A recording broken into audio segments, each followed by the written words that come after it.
Hi students, this is consumption function. So consumption function is nothing but the relationship between consumption and income, that is between two aggregates. Okay, what are the two aggregates? Consumption expenditure, total consumption expenditure and gross national income. There is a functional relationship between consumption and income. Consumption depends upon income. So income is an independent variable, consumption is a dependent variable. So this is when income increases, consumption increases. When income decreases, automatically consumption will decrease. This is a hypothetical consumption schedule showing the relationship between income and consumption. So this consumption function not only explains how does this consumption expenditure is made out of income, but also how much is saved is also explained in this consumption function. It is because the portion of the income that is not spent on present consumption is being saved for either for future consumption or it becomes investment. So this saving is equal to capital investment. So what happened? All the classical, remember classical economists, they said all the money saved becomes investment, isn't it? Remember that? That we will study afterwards. So there is a functional relationship between consumption and income, that is called the consumption function. C is equal to function of Y. Y is income, C is consumption. Now observe the table. So what happened? When income is 0, consumption expenditure is 20. See, in the diagram it is explained. That is, when income is 0, some autonomous expenditure is made by everybody, isn't it? Yes, though there is no income, they have to spend for their eating, spend for their living, for their housing, everything.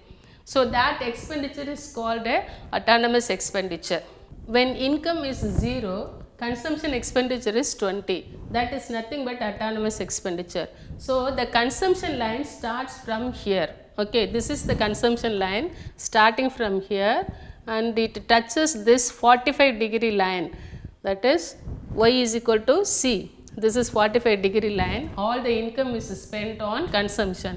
So any point on this if you take, at every point on this line, all the income are spent on consumption. That is 45-degree line indicates. So here consumption line starts from 20. So though the income is 0, consumption expenditure is made, that is autonomous expenditure is 20. When this consumption expenditure is made, what happened?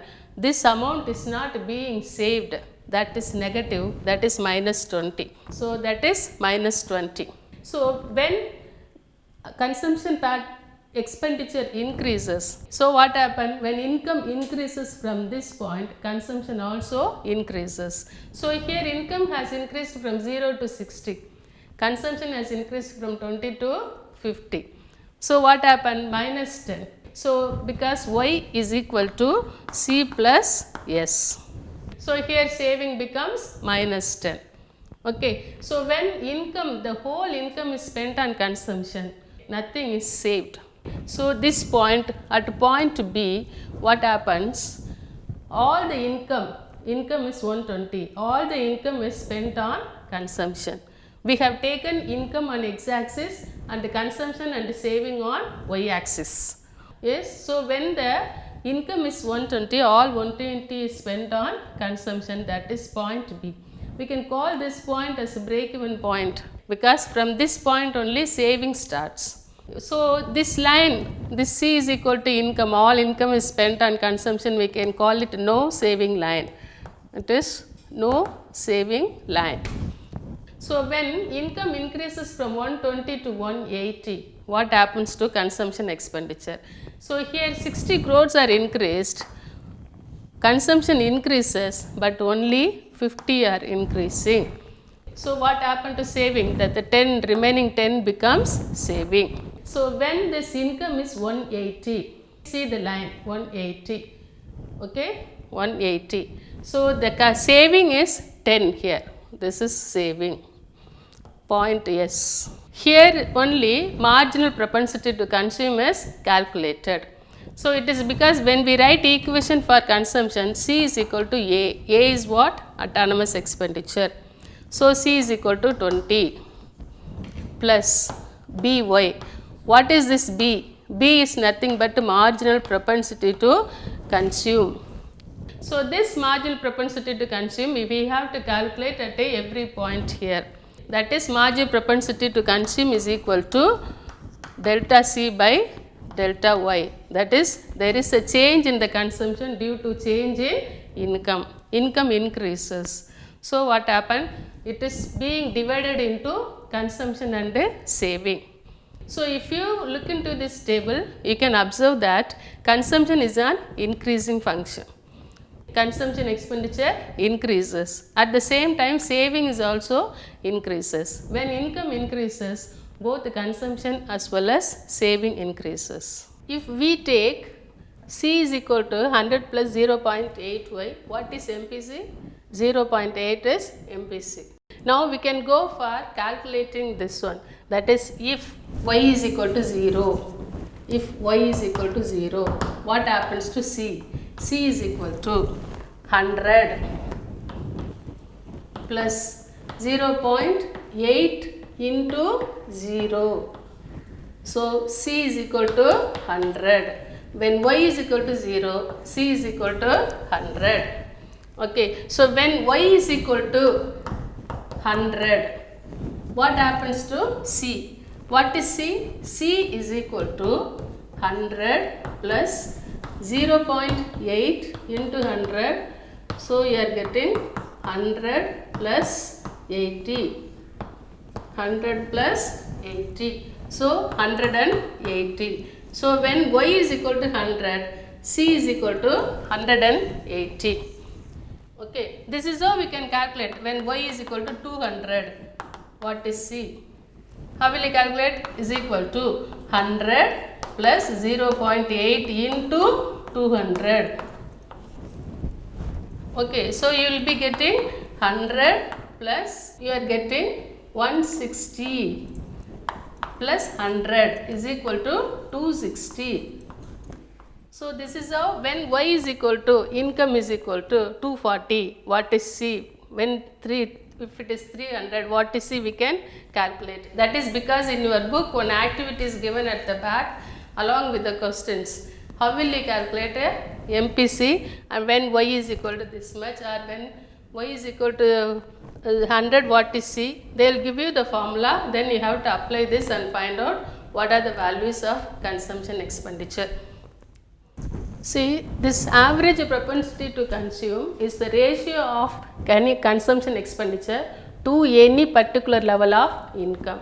This average propensity to consume is always expressed in percentage. Okay, so what is marginal propensity to consume? Change in the consumption to change in income. You can refer to your table also. Okay, how does this APC can be calculated for every reading? We can calculate average propensity to consume. Okay, and marginal propensity to consume also. Remember, in the previous class we have seen that the change in the consumption is 50 and the change in income is 60 crores. That also becomes 0.8, isn't it? Yes. So then what will happen to marginal propensity to save? Okay, when 50 is used for consumption expenditure, 10 will be used for saving. That would be 10 by 6. If it is 5 by 6, marginal propensity to consume is 5 by 6. Marginal propensity to save is equal to 1 by 6. Okay, that is how you are getting marginal propensity to consume plus marginal propensity to save is equal to 1, isn't it? So APS is equal to S by Y. That is nothing but average propensity to save is the amount saved. The amount saved on any particular level of income. So what is marginal propensity to save? Change in saving due to change in income. That is marginal propensity to consume is equal to delta S by delta Y. Change in saving divided by change in income. That's what written over here, MPS. So at this point, okay, yes, that is from the reading. That is, remember the table. When you refer into the table, you can see that consumption expenditure is an increasing function. That is, when income increases, consumption expenditure also increases. At that time, savings also increases. So the unspent portion of the income becomes a saving. That is used for investment and then becomes it is capital.